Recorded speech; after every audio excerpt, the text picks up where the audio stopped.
Soy la doctora Vanessa Fernanda Huarte, soy médica pediatra. Actualmente me desempeño como asistente en el área ambulatoria del Hospital Garrahan.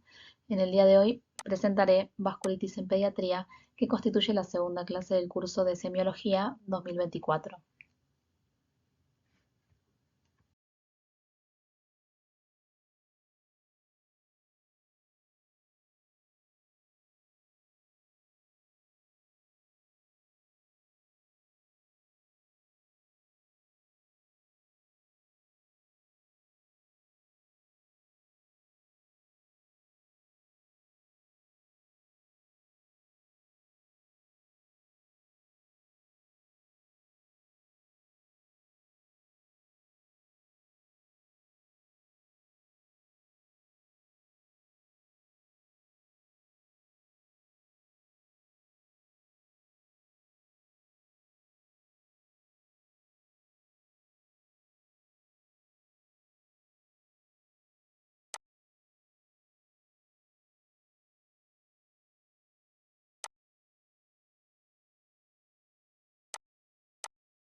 Soy la doctora Vanessa Fernanda Huarte, soy médica pediatra. Actualmente me desempeño como asistente en el área ambulatoria del Hospital Garrahan. En el día de hoy presentaré vasculitis en pediatría, que constituye la segunda clase del curso de Semiología 2024.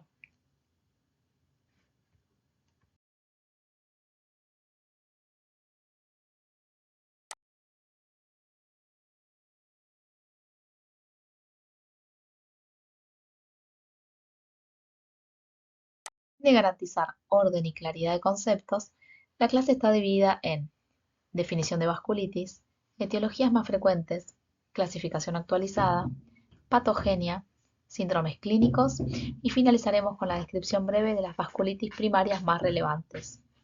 Por último, se presenta la bibliografía utilizada para los interesados en profundizar conocimientos de la temática.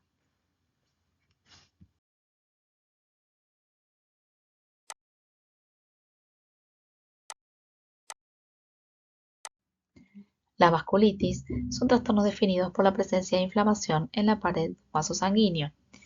La inflamación crónica y sostenida genera cambios en la pared vascular, como estenosis, oclusión, aneurisma y o ruptura vascular, que devienen en isquemia y necrosis con lesiones tisulares secundarias. La inflamación puede ocurrir como un proceso primario o secundario a una enfermedad subyacente. Los síntomas clínicos varían ampliamente según el tipo y la localización de los vasos involucrados, el grado de inflamación y el daño posterior de la pared del vaso con los cambios hemodinámicos asociados. El patrón de la lesión de los vasos da una idea de la forma de vasculitis y sirve de encuadre para perfilar los distintos síndromes vasculíticos. La distribución de la lesión vascular abarca los vasos pequeños, capilares, arteriolas o venulas postcapilares, los vasos medianos, arterias renales, vasos mesentéricos y arterias coronarias, y los vasos grandes, la aorta y sus ramificaciones proximales. Se trata de un grupo de enfermedades clínicamente heterogéneas, pero con un sustrato histológico común: la presencia de un infiltrado inflamatorio en el espesor de la pared de los vasos. La reducción del espacio o las alteraciones estructurales a nivel de la pared vascular, como por ejemplo la formación de aneurismas, la ruptura de la capa elástica o la hiperplasia de la capa íntima, generan fenómenos trombóticos o reparativos que harán que la luz del vaso quede comprometida, produciendo isquemia o éstasis del flujo sanguíneo de los tejidos, dando lugar a una disfunción orgánica. En otros casos, la desestructuración de la pared del vaso o el incremento del lecho vascular facilitan la extravasación de sangre, de lo que derivarán otras manifestaciones igualmente características, como la púrpura palpable o la hemorragia alveolar pulmonar.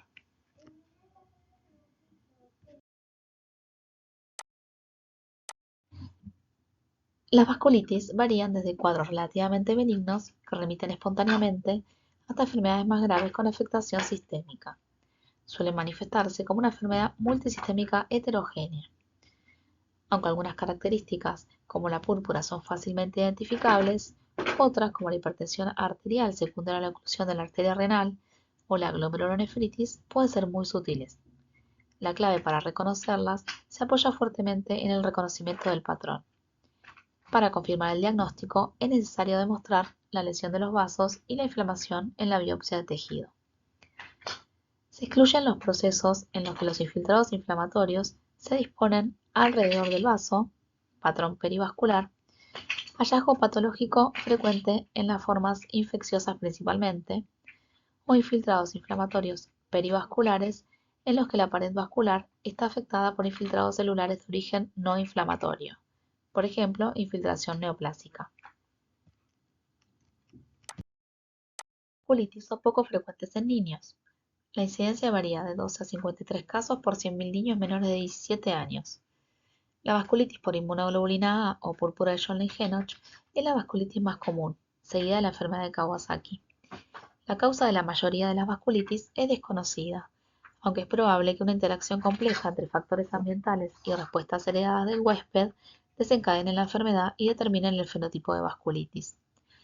Se han descrito polimorfismos genéticos que pueden ser relevantes en términos de predisposición a la enfermedad o desarrollo de complicaciones. Las formas monogénicas de vasculitis se han descrito recientemente, aunque son muy raras y probablemente representan una proporción muy pequeña de casos.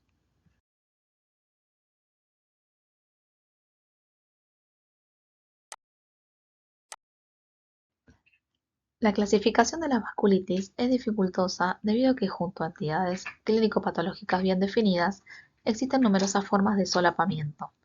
Así, cuadros clínicos e histológicos similares pueden corresponder a causas distintas, conllevar a pronósticos diferentes y requerir una aproximación terapéutica distinta. Para clasificarlas, se emplea la combinación de las características clínicas, el aspecto histológico de los vasos afectados y los datos de laboratorio y estudios complementarios.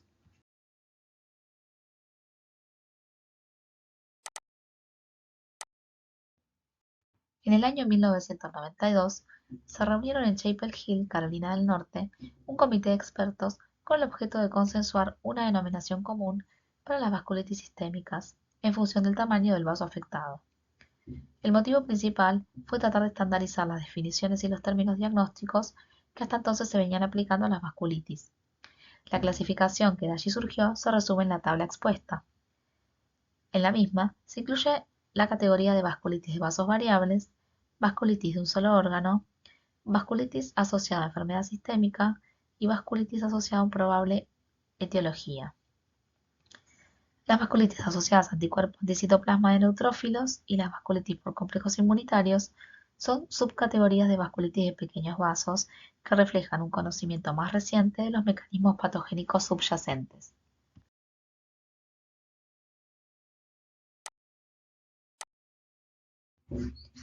El sistema de clasificación más frecuentemente utilizado en niños es el de la Liga Europea contra el Reumatismo, Sociedad Europea de Reumatología Pediátrica y Organización Internacional de Ensayos en Reumatología Pediátrica, avalados en 2006.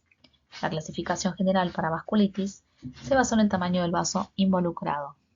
En esta diapositiva se observa la clasificación que las divide en vasculitis predominantemente de vasos pequeños, divididas en granulomatosas y no granulomatosas, vasculitis predominantemente de vasos medianos y vasculitis predominantemente de vasos grandes.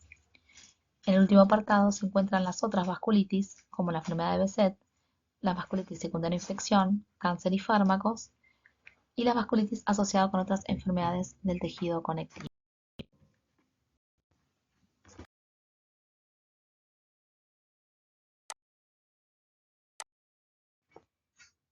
Características clínicas. El tipo de cambios patológicos, la localización de la lesión, el tamaño del vaso y la extensión sistémica del daño vascular determinan la expresión clínica de la enfermedad y la severidad de la misma. El diagnóstico de las vasculitis requiere un alto grado de sospecha y el reconocimiento de una entidad específica exige un conocimiento general de todas las vasculitis, de las características peculiares de cada tipo y del espectro de presentaciones clínicas. La vasculitis en el niño es un campo de la reumatología pediátrica difícil y a su vez fascinante, compartida por otros especialistas pediátricos como dermatólogos, nefrólogos y cardiólogos, hecho que enfatiza la naturaleza multisistémica de estas enfermedades y la relevancia de la interdisciplina.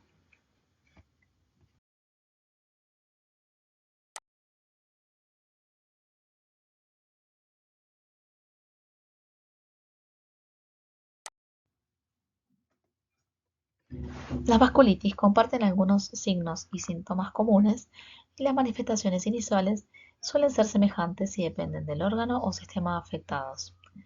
Las lesiones cutáneas a menudo son semejantes en enfermedades distintas, si bien el tipo de ellas puede aportar una pista en cuanto al tipo o diámetro del vaso afectado.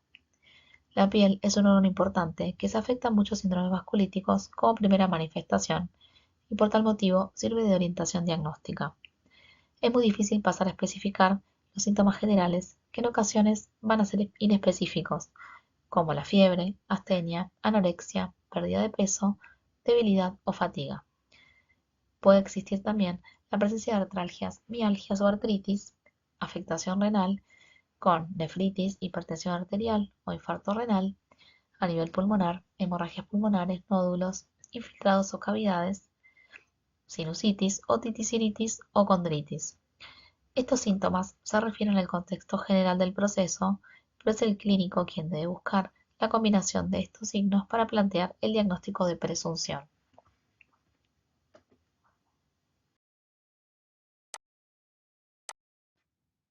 Semiología dermatológica en vasculitis. Las manifestaciones cutáneas comprenden diferentes lesiones elementales, cuya morfología dependerá del calibre del vaso afectado, la localización anatómica y el estadio evolutivo de las mismas.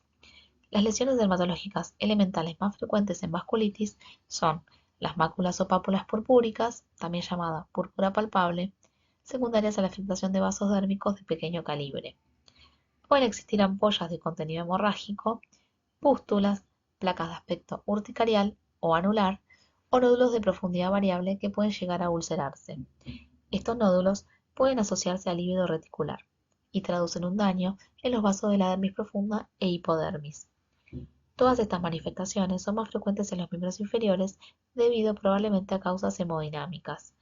La presencia de lesiones en forma de nódulos, líquido reticular, úlceras o localización por encima de la raíz de los miembros inferiores debe hacernos sospechar que se trata de una vasculitis con afectación sistémica.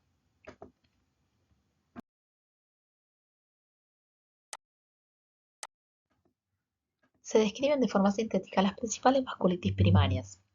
En primer lugar, la poliangitis microscópica, que es una vasculitis que involucra predominantemente los vasos pequeños, sin formación de granulomas y se asocia a anticuerpos ANCA. Afecta principalmente al riñón y al pulmón. En segundo lugar, la granulomatosis eosinofílica con poliangiitis, anteriormente llamada síndrome de Churg-Strauss, es una vasculitis necrotizante de vasos predominantemente pequeños que se acompaña de asma y eosinofilia y puede asociarse a anticuerpos ANCA. En tercer lugar, granulomatosis con poliangiitis, anteriormente llamada enfermedad de Wegener, que asocia compromiso del tracto respiratorio superior e inferior, y glomérulonefritis pausoinmune necrotizante. También asocia anticuerpos ANCA. En cuarto lugar, la enfermedad de Behçet es una vasculitis sistémica que puede afectar los vasos de casi cualquier órgano, de cualquier tipo y tamaño. Asocia aftas orales recurrentes, úlceras genitales y afectación ocular. Se incluyen en la categoría de vasculitis de vasos variables junto con el síndrome de Cogan.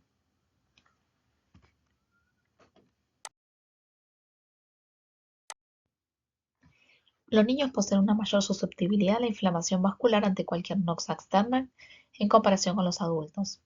Así, las causas de vasculitis secundaria incluyen infecciones, como por ejemplo algunos virus, parvovirus B19, hepatitis B y C, HIV, varicela, citomegalovirus o micobacterias. Dentro de los medicamentos, la leflunomida, los agentes antitiroideos, la penicilina, el aropurinol, diuréticos tiacidas, difenilidantoína y sulfonamidas. Dentro de las enfermedades sistémicas, el lupus eritematoso sistémico, la dermatomiositis juvenil, artritis idiopática juvenil, enfermedad inflamatoria intestinal y enfermedades oncológicas se encuentran dentro de las causas secundarias de vasculitis.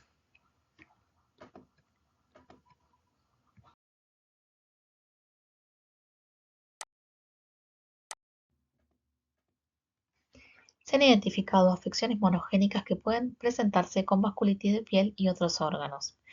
Las mutaciones de pérdida de función en el gen que codifica la adenosíndeaminasa 2 o ADA2 pueden causar una enfermedad caracterizada por una vasculopatía de inicio temprano que asocia a ictus hemorrágicos e isquémicos, citopenias y linfoproliferación.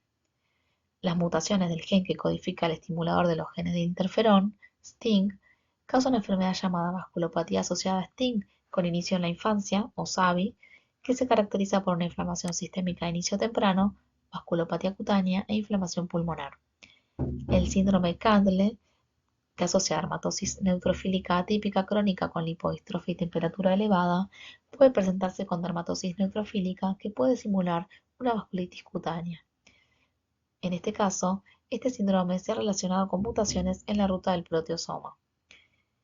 La haploinsuficiencia de A20, causada por mutaciones en el gen TNF-A-IP3, condiciona una inflamación sistémica de inicio precoz, simulando la enfermedad de Behçet, con úlceras, afectación ocular y manifestaciones gastrointestinales.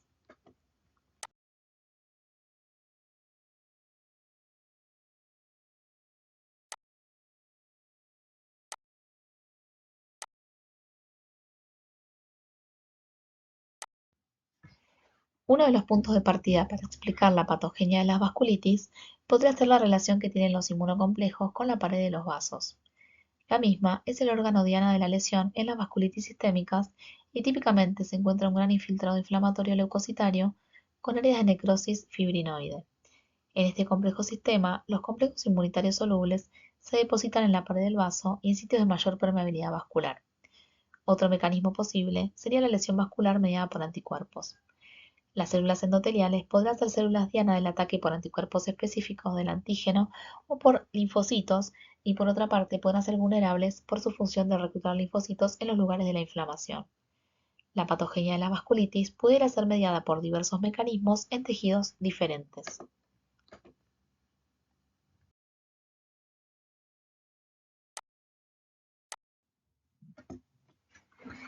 Se describen dos vías que contribuyen a los mecanismos de la enfermedad en las vasculitis asociadas a anticuerpos anticitoplasma de neutrófilos.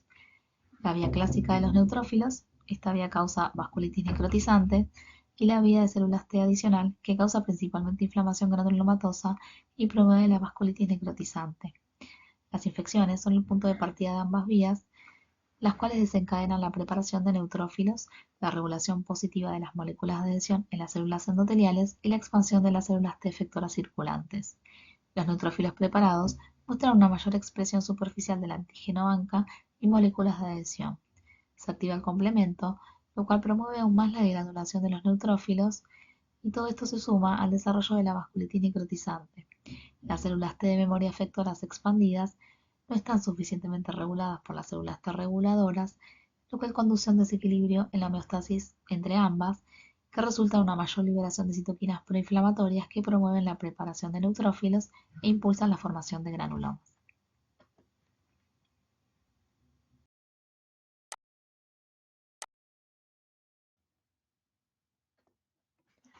Muchas veces las pruebas de laboratorio son inespecíficas.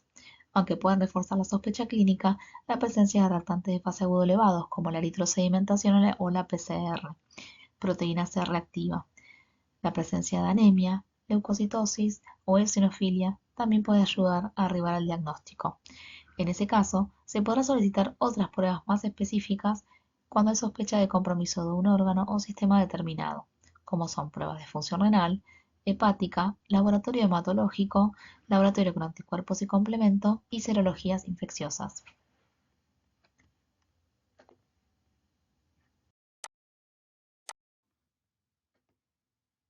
Debemos tener en cuenta que igualmente vamos a necesitar en algunas ocasiones pruebas complementarias. Por ejemplo, resonancia magnética, tomografía, radiografía, ecografía, ecocardiograma, arteriografía, estudios de conducción nerviosa, electromiografía. Pero a pesar de todas estas pruebas, la que proporciona el diagnóstico absoluto de vasculitis es la biopsia de los tejidos afectados.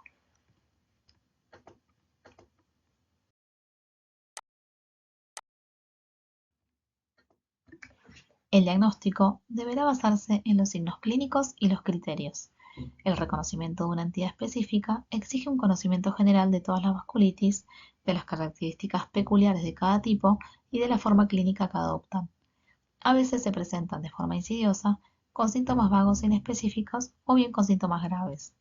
La presencia de fiebre de origen desconocido, glomerulonefritis, púrpura palpable, neuropatía periférica, hemorragia pulmonar, alteraciones del sistema nervioso central o isquemia de las extremidades, debe hacernos descartar la presencia de una vasculitis.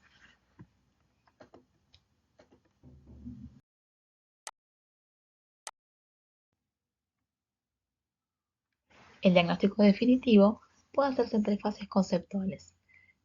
En primer lugar, diagnóstico de vasculitis, que requiere la confirmación histológica y o angiográfica de la lesión vascular. En segundo lugar, la valoración de la extensión de la enfermedad, es decir, la exploración y evaluación que excluya la presencia de compromiso sistémico. Y por último, el diagnóstico específico del tipo de vasculitis.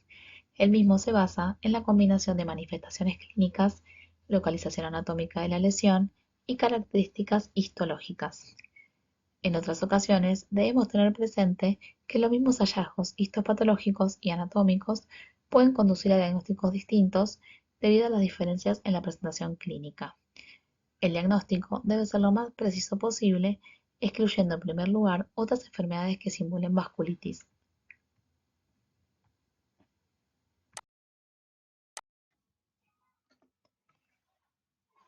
Enfermedad de Takayasu. Es una vasculitis granulomatosa idiopática que afecta a los grandes vasos, con más frecuencia a la aorta y sus ramas principales y en menor grado a las arterias pulmonares. La inflamación y el daño endotelial producen engrosamiento de la pared arterial, formación de trombos y lesiones estenóticas y oclusivas. La lesión de las láminas elástica y muscular originará dilatación y formación de aneurismas. La incidencia aproximada es de 2 por cada 1 millón de niños en el mundo y es la cuarta causa de vasculitis en la edad pediátrica. Es más frecuente en mujeres con dos picos de incidencia, el primero entre los 10 y los 15 años y el segundo entre los 20 y los 24 años. En huéspedes susceptibles, ante determinados estímulos, se alteraría la inmunorregulación, provocando la inflamación granulomatosa de la aorta y sus ramas principales. Como consecuencia, se produciría estenosis, trombosis, dilatación postestenótica y formación de aneurismas. Todas las capas del vaso se afectan de forma segmentaria con una distribución parcheada.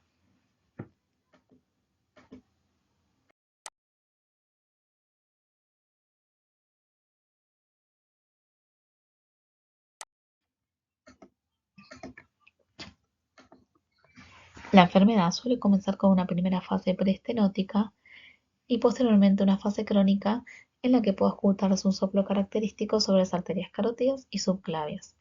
Las manifestaciones clínicas iniciales consisten en síntomas constitucionales como fiebre, pérdida de peso o astenia. Las cefaleas y la hipertensión arterial son los síntomas más frecuentes en la infancia.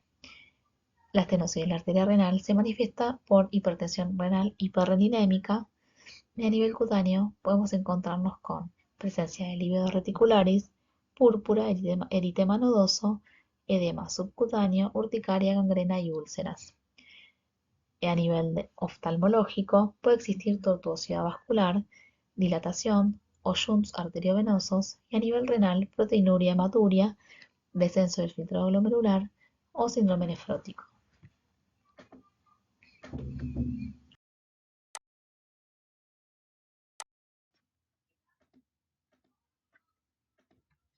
Las pruebas de imágenes son esenciales. La angiografía era la prueba más usada, que ha sido reemplazada por otras técnicas menos invasivas como la resonancia magnética, angioresonancia y angiotomografía. Son útiles para evaluar el grado de actividad. La ecografía Doppler proporciona información sobre la morfología de los vasos y detecta complicaciones como trombosis o aneurismas. Los hallazgos típicos son estenosis, dilatación, engrosamiento y trombosis mural. Con respecto al tratamiento, el objetivo terapéutico es controlar la inflamación de la pared vascular y la afectación de órganos. Dentro de las medidas generales de tratamiento se encuentran, en la fase activa, la utilización de una combinación de corticoides sistémicos a altas dosis con inmunosupresores. Eso constituye la primera línea de tratamiento. En segundo lugar, el control de la presión arterial y la derivación oportuna a cardiología con el uso de betabloqueantes, inhibidores de la enzima convertidora a la angiotensina e inhibidores del canal de calcio.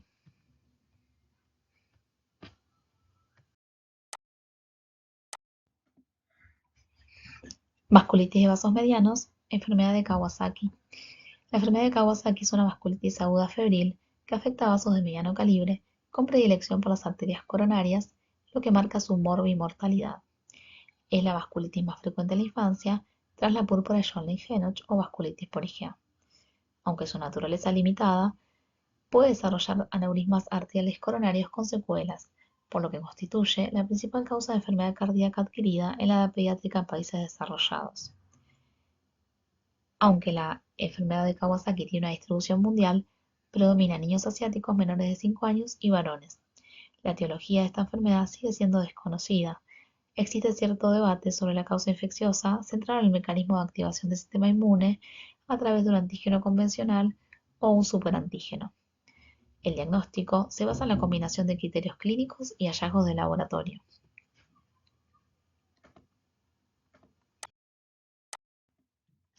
En ausencia de una prueba diagnóstica o característica clínica patognomónica, el diagnóstico se basa en la combinación de criterios clínicos y hallazgos de laboratorio junto con la exclusión de otros procesos infantiles. Las recomendaciones norteamericanas establecen la presencia de fiebre como criterio obligatorio para alcanzar el diagnóstico junto a 4 de los 5 criterios restantes. Dentro de los mismos se encuentran cambios en las extremidades, agudo o subagudo. Dentro de los agudos, eritema y edema de palmas y plantas. En el periodo subagudo o en la convalecencia, descamación de la piel de la yema de los dedos, descamación perineal, linfadenopatía cervical, al menos un ganglio mayor a 1,5 centímetros, que generalmente es unilateral, exantema de tipo polimorfo, maculopapular, eritrodermia difusa o pseudoeritema multiforme, sin vesículas ni costras. Cambios en labios o mucosa oral, con eritema o labios agrietados, lengua aframbuesada o eritema difuso en la orofaringe. Conjuntivitis bilateral vulvar no supurativa.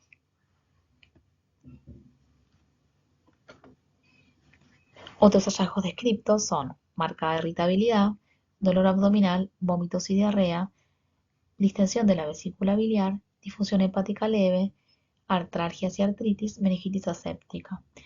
Raramente hay afectación renal, pero puede observarse una uretritis con piuria estéril.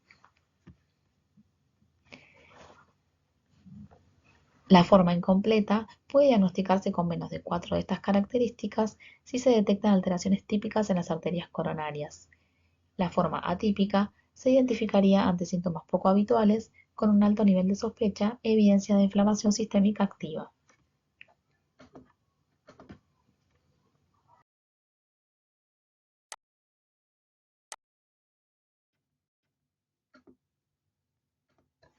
Con respecto al laboratorio, los datos son inespecíficos. En la fase aguda se pueden encontrar lactantes de fase aguda elevados, leucocitosis, anemia y plaquetas inicialmente normales que se elevan entre la segunda y la cuarta semana, en la fase subaguda. Otros hallazgos son elevación de transaminasas, alteración del perfil lipídico, hipoalbuminemia, hiponatremia, piuria estéril y pleocitosis en el líquido cefalorraquídeo. El ecocardiograma es fundamental en la fase aguda, ya que permite realizar una primera estratificación de los pacientes por alteraciones coronarias en base al diámetro de la luz vascular, que los clasifica en pequeños cuando miden a menos de 4 milímetros y gigantes mayor a 8 milímetros, y según la desviación del estándar considerado en el segmento proximal de la arteria coronaria valorada, en pequeños con un Z mayor a 2,5 y gigantes con un Z-score mayor a 10.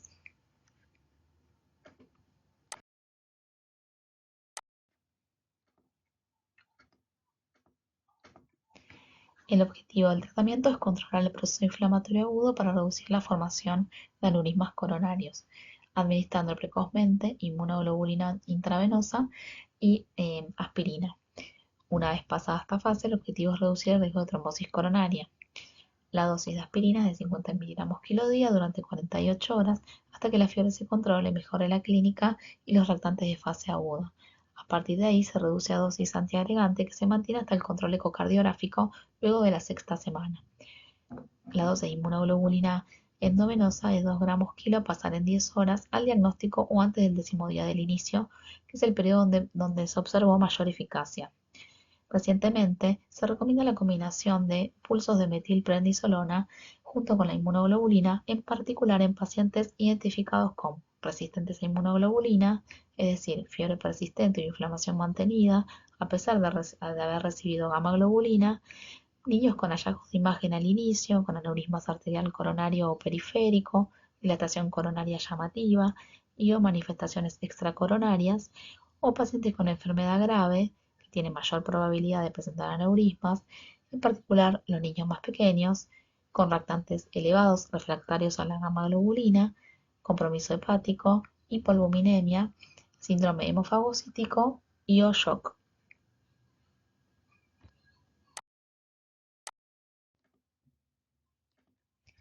El pronóstico está fuertemente marcado por las secuelas cardíacas. La alteración de las arterias coronarias va desde un 20% en niños no tratados a un 5% en niños tratados. El infarto de miocardio por trombosis de aneurismas arteriales coronarios es la causa más frecuente de muerte. Se han descrito factores de riesgo de aparición de aneurismas, lactantes de fase agudo elevados, aumentos de las transaminasas, hiponatremia, trombocitopenia, edades extremas y resistencia a la gamma globulina.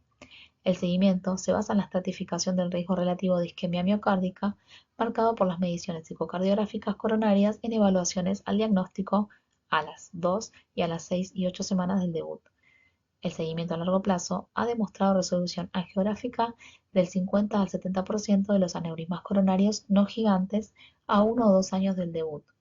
No obstante, esta mejoría se puede ver acompañada por aparición de estenosis por fibrosis de la pared, lo que obliga al seguimiento del paciente durante los primeros 5 años. El peor pronóstico se asocia principalmente con los aneurismas gigantes mayor a 8 milímetros, en los cuales se recomienda añadir anticoagulación. La tasa global de mortalidad con secuelas cardíacas es 2.4 veces mayor que la población normal en varones, sin diferencia en el sexo femenino.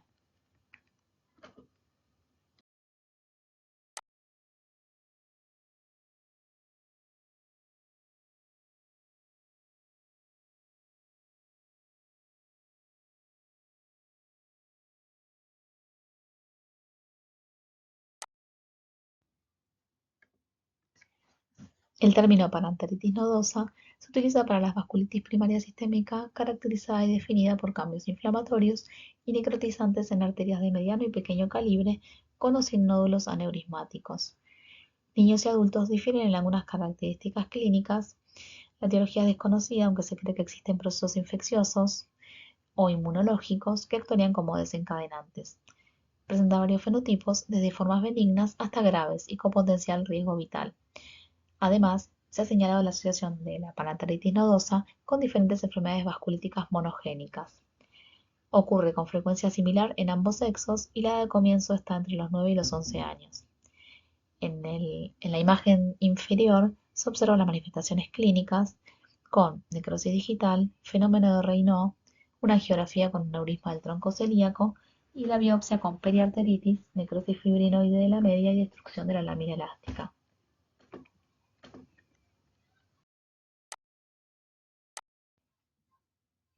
El cuadro de panarteritis con compromiso sistémico suele iniciarse como un síndrome constitucional, con fatiga, anorexia, pérdida de peso, mialgias, pero puede debutar con síntomas más inespecíficos. Los síntomas más comunes son la hipertensión arterial, la fiebre y el malestar general. Las manifestaciones sistémicas más frecuentes e importantes son neuropatía periférica, mononeuritis múltiple, afectación intestinal y renal y dolor testicular. La progresión de la enfermedad puede llegar a ser grave y complicarse hasta alcanzar riesgo vital, como sucede en casos de hemorragia del sistema nervioso central, hemorragia y aneurisma gastrointestinal, con riesgo de perforación, infarto hepático, insuficiencia renal aguda, hematoma renal o insuficiencia cardíaca.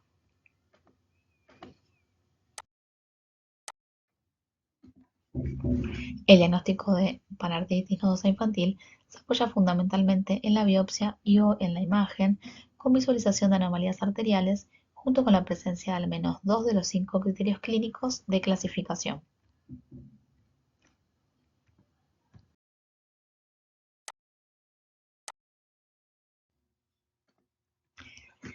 La forma cutánea de esta entidad se caracteriza por manifestaciones en piel sin afectación sistémica, excepto mialgias, artralgias, artritis no erosiva. Dentro de las manifestaciones cutáneas encontramos nódulos subcutáneos, que es la manifestación más frecuente, ulceraciones, lívido racemosa, fenómeno de Raynaud y necrosis digital. Las lesiones nodulares pueden medir de 1 a 5 centímetros, son dolorosas, rojas y sobreelevadas a predominio de miembros inferiores. El estudio histológico del nódulo demuestra vasculitis necrotizante caracterizada por necrosis fibrinoide en la pared del vaso afecto e infiltración neutrofílica en la periferia vascular. La libido racemosa y las ulceraciones cutáneas son indicativos de afectación de pequeño y mediano vaso en la dermis profunda o tejido subcutáneo.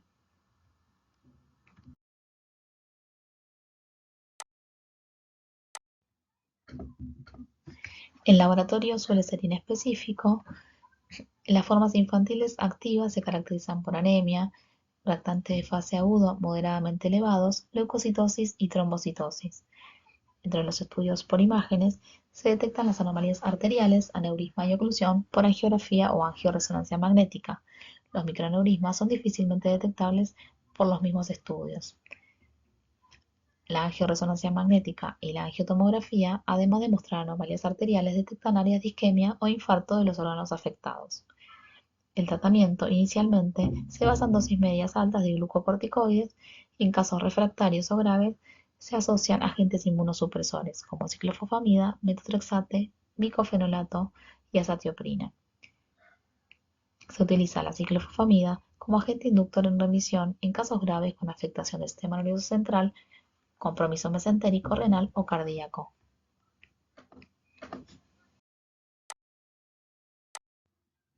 Vasculitis de pequeños vasos. La clasificación de las vasculitis de pequeños vasos, basada en los criterios de consenso, las divide en granulomatosas y no granulomatosas. Las granulomatosas de pequeño vaso engloban dos entidades: la granulomatosis con poliangeitis, anteriormente conocida como granulomatosis de Wegener, y poliangeitis con granulomatosis eosinofílica, anteriormente síndrome de Churg-Strauss. En el primer caso, la granulomatosis con poliangeitis es una vasculitis sistémica crónica que afecta a arterias de pequeño y mediano tamaño, caracterizada por glomerulonefritis pausainmune necrotizante e inflamación granulomatosa principalmente del tracto respiratorio superior e inferior, normalmente asociada a anticuerpos anticitoplasma de neutrófilo. Los datos epidemiológicos en la edad pediátrica son escasos. Ocurre generalmente en la segunda década de la vida, con predominio en niñas, y existe mayor incidencia en latitudes altas y en la raza caucásica. La causa es desconocida y han sido implicados en la etiología y patogénesis factores genéticos y ambientales, así como defectos en el sistema inmune innato y adaptativo.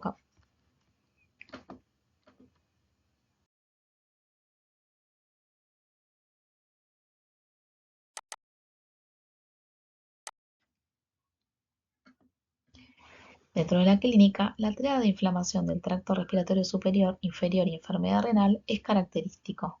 Los síntomas clínicos más frecuentes son la presencia de rinitis, sinusitis, costras nasales, epistaxis, otitis e hipoacusia.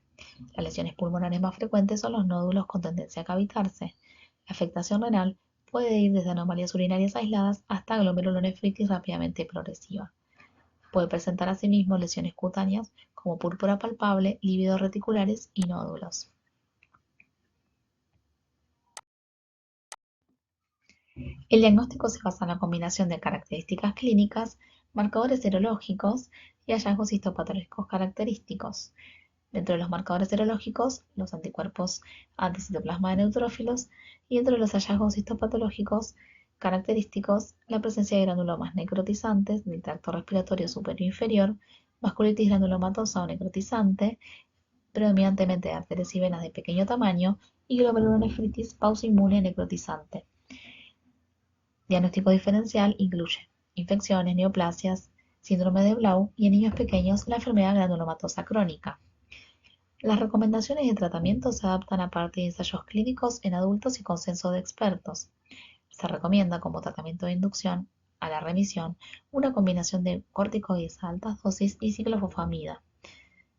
Se recomienda como tratamiento de mantenimiento la combinación de corticoides y azatioprina o micofenolato.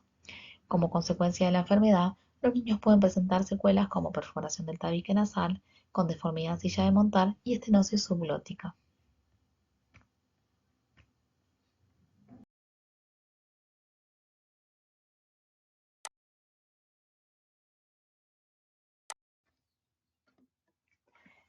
Poliangiitis con granulomatosis eosinofílica, anteriormente denominado síndrome de Churg-Strauss, se caracteriza por una vasculitis necrotizante sistémica que afecta predominantemente a vasos de pequeño calibre, con formación de granulomas extravasculares y eosinofilia. Se asocia a anticuerpos anticitoplasma de neutrófilos en el 25% de los casos pediátricos. Es una enfermedad rara, suele aparecer en niños con una edad media de 12 años. La etiología es desconocida. Dentro de las manifestaciones clínicas se encuentra la presencia de asma, eosinofilia, sinusitis, pólipos nasales e infiltrados pulmonares. También puede asociarse a lesiones cutáneas, afectación gastrointestinal, renal, neurológica y cardíaca. Dentro del tratamiento, los corticoides como agentes inmunosupresores son los fármacos de elección.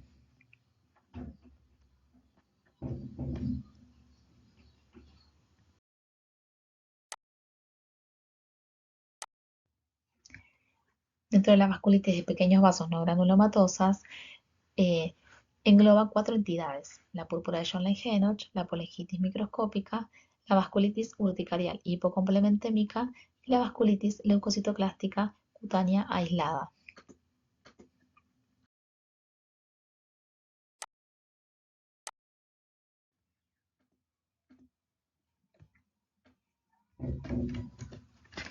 La vasculitis por inmunoglobulina A o púrpura de John-Lange-Henoch es una vasculitis de pequeño vaso sistémica con predominio de depósitos inmunes de IgA.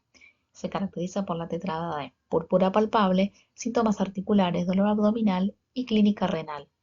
Su etiología es desconocida, pero se asocia a factores precipitantes, sobre todo infecciones del tracto respiratorio superior o toma de medicamentos.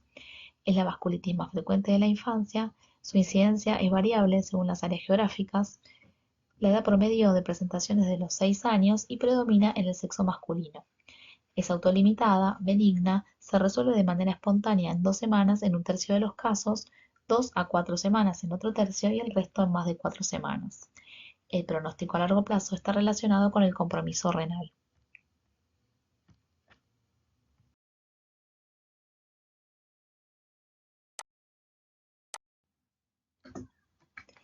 La tríada clásica de púrpura, artralgias y dolor abdominal no suele ser la constante clínica. El hallazgo más habitual es la afectación cutánea con púrpura palpable y simétrica de predominio en extremidades inferiores. Hasta un tercio de los casos, las lesiones pueden hacerse necróticas o hemorrágicas. A nivel articular, las artralgias se presentan en más del 60% de los casos, con artritis no erosiva en el 30%, afectando rodillas y tobillos preferentemente. El dolor abdominal es el tercer elemento de la clínica clásica, se observa en 2 tercios de los casos y se presenta como dolor de tipo cólico.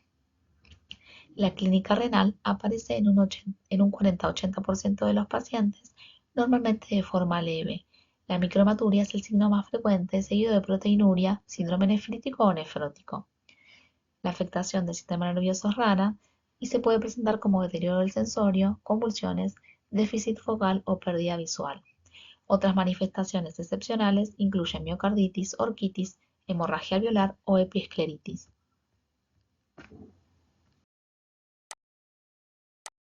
En esta diapositiva se observan los hallazgos clínicos e imagenológicos de la púrpura de John-Lange-Henoch.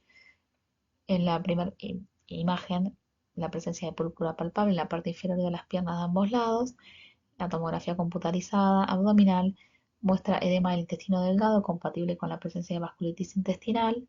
La endoscopía con lesiones hiperémicas y ulcerativas en la segunda porción del duodeno y una biopsia de la lesión cutánea con vasculitis leucocitoclástica con células endoteliales hinchadas en el vaso dérmico pequeño e infiltración de neutrófilos. En esta mostramos los criterios diagnósticos de la púrpura de John-Lange-Henoch.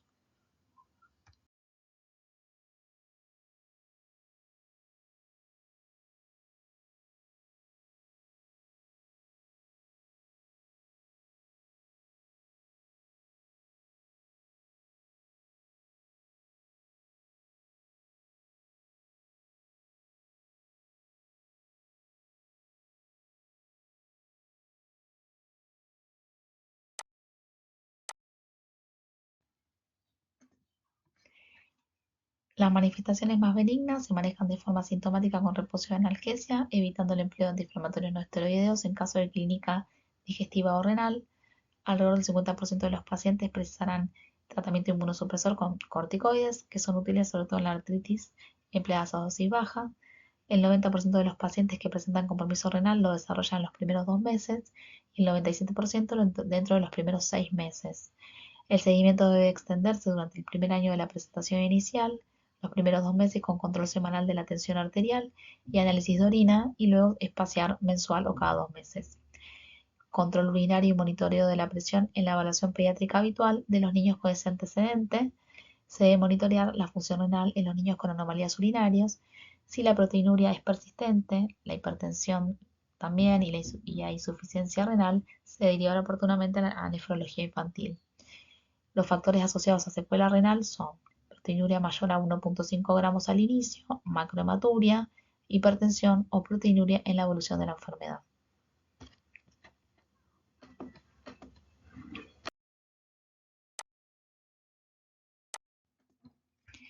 La polongiitis microscópica es una vasculitis también de pequeños vasos asociada a ANCA. Se caracteriza por afectación de múltiples órganos, principalmente el riñón. Puede ser clasificada en primaria o secundaria en función de la presencia de un agente causal. Es la vasculitis asociada a ANCA más frecuente en niños, afecta al género femenino, fundamentalmente entre los 10 y los 12 años. Como dije antes, el órgano más afectado es el riñón, presentándose de forma inicial como hematuria y proteinuria leve o moderada. Otros datos clínicos pueden ser fiebre y anemia en diferentes grados, y manifestaciones extrarrenales como afectación pulmonar, con clínica de tos, taquipnea y hemoptisis. La cefalea, las convulsiones y la epilepsia sintomática también están descritas, y a nivel cutáneo, úlceras, necrosis, petequias o eritema, con predominio en extremidades inferiores.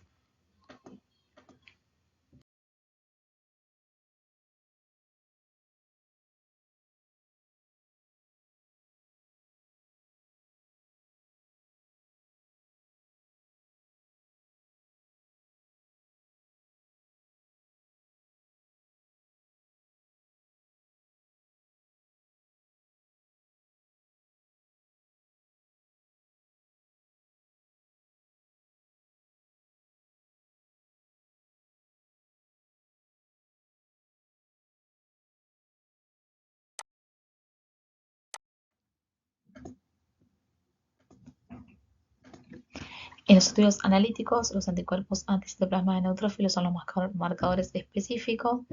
Los reactantes de fase aguda pueden estar elevados. Histológicamente se presenta como una glomerulonefritis pausoinmune con necrosis capilar glomerular y formación de semilunas. Las lesiones se encuentran en diferentes fases de actividad. Con respecto al tratamiento, la base son los esteroides, junto con el empleo de otros inmunosupresores como la ciclofosfamida. El manejo de la presión arterial se realiza con antagonistas del calcio, y algunos pacientes pueden progresar a enfermedad renal crónica. Es por ello que se precisa un seguimiento estrecho a fin de mejorar los resultados.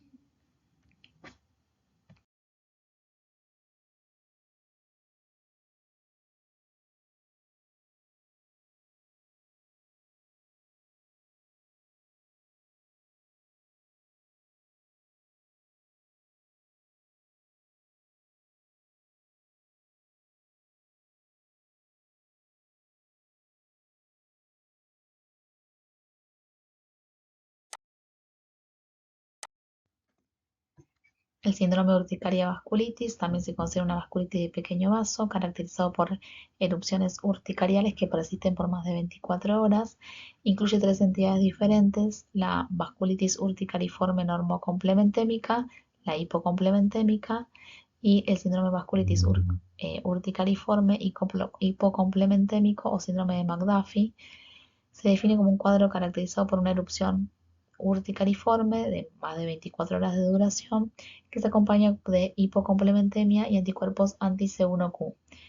La afectación cutánea es la constante, presentándose como exantema urticariforme que cursa dejando hiperpigmentación residual. La mayoría de las veces es pruriginosa, aparece en áreas de presión y se acompaña de petequias o hematomas. Puede agregar artralgias y artritis.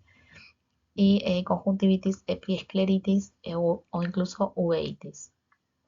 La afectación renal también es frecuente y de peor pronóstico en niños, presentando hematuria y proteinuria.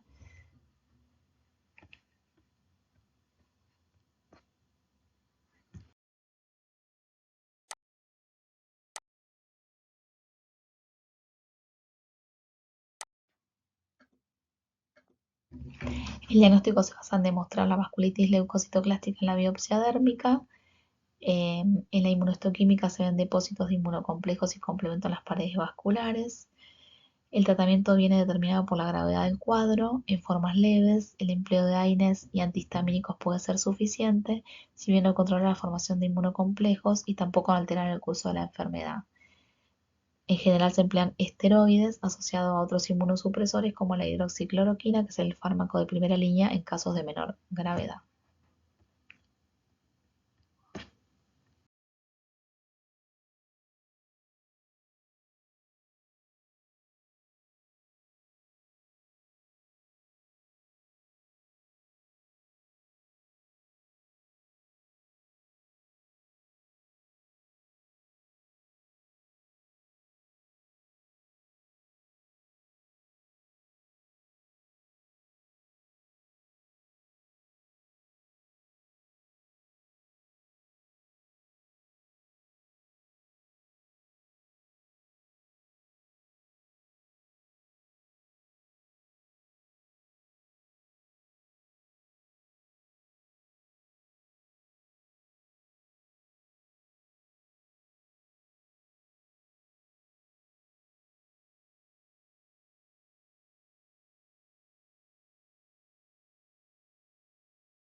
Describimos sencillamente la última de las vasculitis, que es la enfermedad de Behçet, que es un proceso inflamatorio multisistémico de etiología desconocida y curso crónico recidivante. Se caracteriza clínicamente por la presencia de aftas orales recurrentes asociados a aftas genitales, afectación ocular, lesiones cutáneas, articulares, neurológicas y gastrointestinales. El sustrato patogénico de la enfermedad es una vasculitis en la que predomina la afectación de vasos de pequeño calibre, aunque es el único síndrome vasculítico que puede afectar arterias y venas de cualquier tamaño. A nivel histológico, la lesión clásica es una perivasculitis leucocitoclástica, necrotizante obliterativa y trombosis venosa con infiltración linfocítica. La enfermedad es mucho más frecuente en los países del Mediterráneo. La distribución entre ambos sexos es similar. Se han implicado distintos mecanismos en la patogenia de la enfermedad, como una respuesta alterada a infecciones, alteración de la inmunidad innata o adquirida y activación neutrofílica.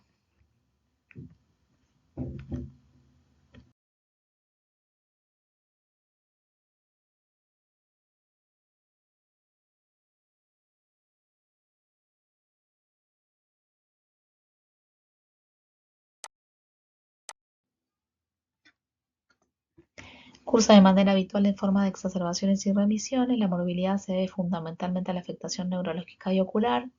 Con respecto a las úlceras orales, son el síntoma más frecuente de la enfermedad, presente en el 95% de los pacientes y a menudo el primero en aparecer. Consisten en brotes de úlceras dolorosas en labios, lengua y paladar de 3 a 10 días de duración, que recurren a intervalos variables y que en general curan sin dejar cicatriz. Las úlceras genitales son menos frecuentes que las orales y habitualmente más tardías en la evolución. Aparecen en el escroto, pene y área perianal en varones y en la vulva y vagina en mujeres. Dentro de las lesiones cutáneas, las lesiones papulopustosas son la tercera manifestación más frecuente. También foliculitis, necrotizante, lesiones acneiformes, eritema nodoso, púrpura y otros exantemas neutrofílicos. El hallazgo más típico a nivel ocular es la uveitis posterior bilateral con vasculitis retiniana, y a nivel del sistema nervioso central puede tener dos formas de afectación: tanto parenquimatosa o vascular con trombosis del seno dural.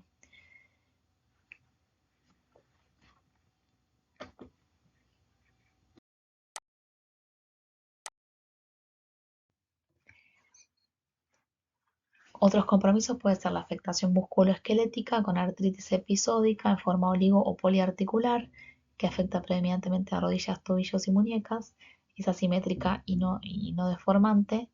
Afectación vascular, trombosis tanto arteriales como venosas, aneurismas y oclusiones de arterias de cualquier tamaño. Afectación gastrointestinal, con dolor abdominal, diarrea.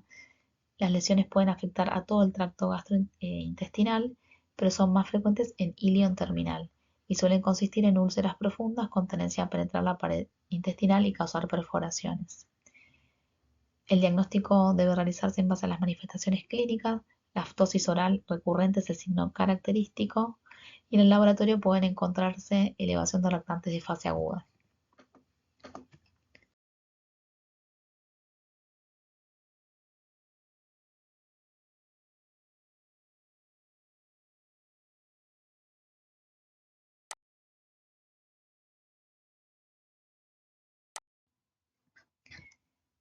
En esta diapositiva se muestra por un lado los criterios diagnósticos de la enfermedad de Behçet y por otro lado, si bien no hay estudios en niños, en las recomendaciones para tratamiento y manejo se basan en estudios en adultos, donde se desarrollan recomendaciones eh, basadas en la evidencia científica disponible y las opiniones de expertos.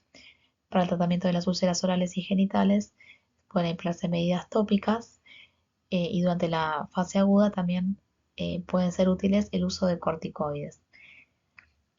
La afectación ocular, vascular, gastrointestinal y el sistema nervioso central se asocia a peor pronóstico, por lo que se suele realizar un tratamiento más agresivo que incluye la combinación de corticoides con otros inmunosupresores.